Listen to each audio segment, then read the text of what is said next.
नमस्कार दोस्तों। रहस्यमय दुनिया चैनल में आप लोगों का फिर से एक बार स्वागत है। तो मैं आज भी आप लोगों के लिए कुछ डरावनी कहानियां लेकर हाजिर हुआ हूं इस वीडियो में। तो मैं आशा करता हूं कि ये कहानी आपको पसंद आएगी। तो अगर आपने इस चैनल को सब्सक्राइब नहीं किया है अभी तक, तो इस चैनल को सब्सक्राइब जरूर कर दीजिएगा। तो आइए शुरू करते हैं पहली कहानी से। मेरा नाम एलिना है और मेरे साथ घटी एक घटना मैं आप लोगों को बताने जा रही हूँ। ये बात 2014 की है, जिस वक्त गुड़गांव के एक कंपनी में मैंने अकाउंटेंट की पोस्ट पे जॉब शुरू करी थी। दिल्ली कभी भी लड़कियों के लिए सुरक्षित जगह नहीं थी। फिर भी मैं कुछ सेफ महसूस करती थी, क्योंकि मेरी कंपनी में काम करने वाले स्टाफ ज़्यादातर लड़कियां ही थी। उस दिन मेरे लिए काफ़ी असामान्य दिन था, क्योंकि मेरी शिफ्ट थोड़ी देर से ख़त्म हो गई थी। उस वक्त लगभग रात के 10 बज चुके थे। मैं हमेशा की तरह अपने घर जाने के लिए सड़क की एक लेन पर चल रही थी, जिसके आगे मेरा घर था। आमतौर पर रात 10 बजे से पहले यहाँ सुनसान हो जाता है।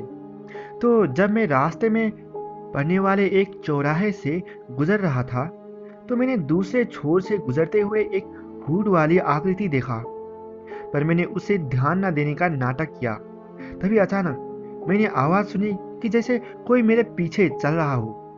मुझे इतना आश्चर्य नहीं हुआ, क्योंकि ये एक आबादी वाला इलाका था, पर वो आवाज़ लगातार मेरे पीछे चल रहा था, वही दिशा की तरफ जहाँ मेरा घर था। मुझे बहुत डर लग रहा था, इसीलिए मैं जल्दी से अपने घर की ओर भागा और दरवाज़ा बंद कर दिया। मैंने ये बात अपने माता पिता को भी नहीं बताई, क्योंकि मुझे लगा कि ये सब मेरा ही वहम होगा। पर मैं गलत थी। वो आवाज़ मुझे हर रात रास्ते में मेरा पीछा करता हुआ मुझे सुनाई देता था, और जब भी मैं पीछे मुड़कर देखती थी, तो वहाँ कोई भी नहीं होता था। इसके बाद मैंने मेरा शिफ्ट जल्दी ख़त्म करके घर आने की और दूसरे रास्ते लेने की भी कोशिश की, पर पता नहीं कैसे उसे पता चल जाता था, और हमेशा वो मेरा पीछा करता था। और एक हफ्ते तक ये चलता रहा, और एक हफ्ते बाद ये सब अचानक रुक गया। वो दिन 15 मार्च 2014 की थी, जब मैंने एक लेटर पाया अपने मेल बॉक्स पर। और वो लेटर शुरू होता था तुम्हारे पति से, और 20 लेटर हर दिन मुझे मिलता था, तो जिस पर पागलों की तरह लिखा होता था कि वो मुझे कितना प्यार करता है और मुझे अगवा करके ले जाएगा अगर तुमने ये बात किसी को बताई तो। वो मेरे माता पिता को मारने की धमकी भी देता था उस लेटर पे। उस लेटर से मैं इतना घबराई कि मैंने सब कुछ माँ को दिखा दिया। उसके बाद मेरे पापा इतना गुस्सा हो गए कि उन्होंने पुलिस को बुला लिया, और 1 महीने की इन्वेस्टिगेशन के बाद पुलिस ने पता लगाया कि ये सब के पीछे कौन है। और ये सब के पीछे मेरे ही ऑफिस में काम करने वाला एक लड़का था। सब पता चलने के बाद भी वो लड़का पुलिस को सरेंडर करने को तैयार ही नहीं था, बल्कि उसने हमारे ऑफिस के बिल्डिंग से कूद कर खुदकुशी कर लिया। वो एक बहुत ही भयानक नज़ारा था जो मैंने देखा, खून से सनी हुई उसकी लाश।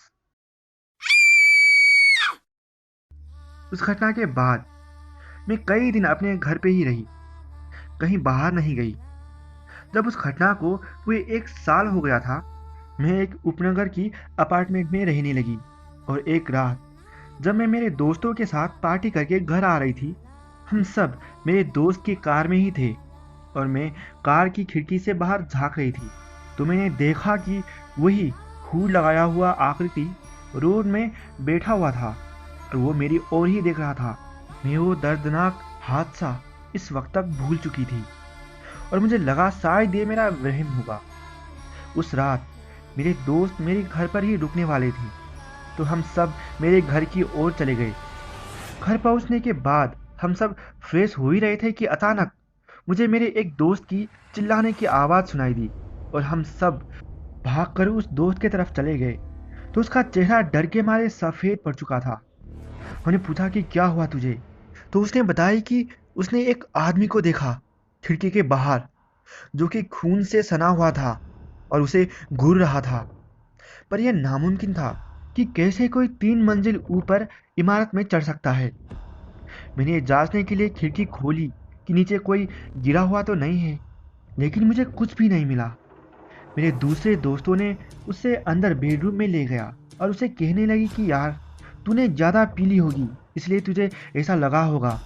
पर जब मेरी वो दोस्त ने उस आदमी का शरीर का वर्णन किया, मैं पूरी तरह से सहम गई, क्योंकि उसने जो कहा वो वही था जिसने 1 साल पहले ऑफिस के बिल्डिंग से कूदकर खुदकुशी कर ली थी।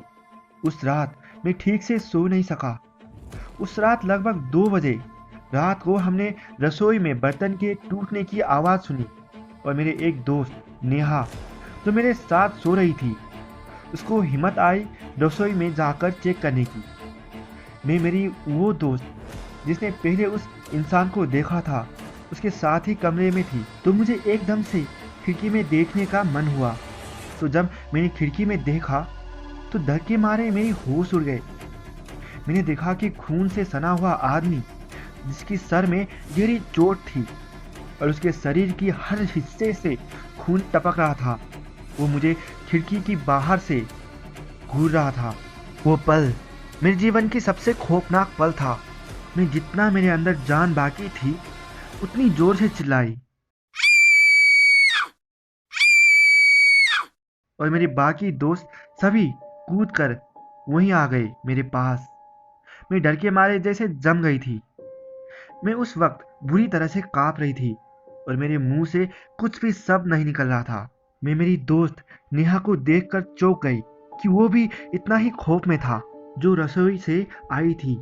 उसने कहा कि रसोई में सभी बर्तन उसी तरह साफ सुथरा रखा हुआ था, जबकि वो बर्तन टूटने की आवाज़ हम सब ने सुनी थी उस वक्त। उस रात के बाद मैंने अपने मम्मी को फ़ोन किया और मुझे लेने आने को कहा और मैं उस अपार्टमेंट छोड़कर चली गई और वापस वहाँ कभी भी नहीं गया।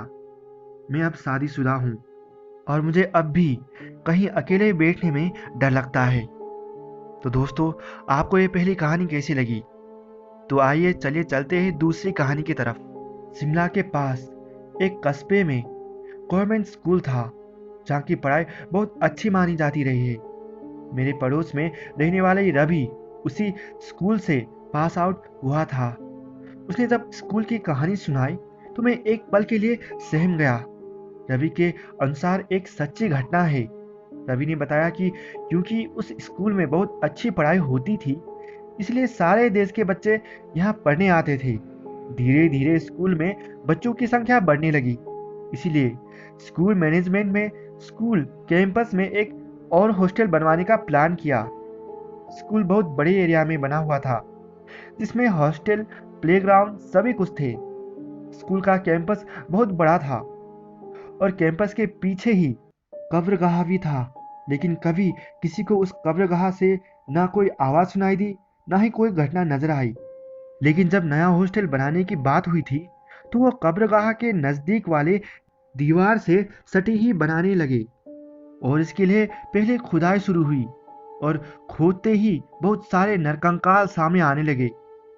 हो सकता था कि पहले कब्रगाह में ना दफनाकर स्कूल कैंपस में लाश को फेंक दिया जाता हो, या स्कूल का कैंपस छोटा होने की स्थिति, कब्रगाह की जमीन स्कूल को मिल गई हो।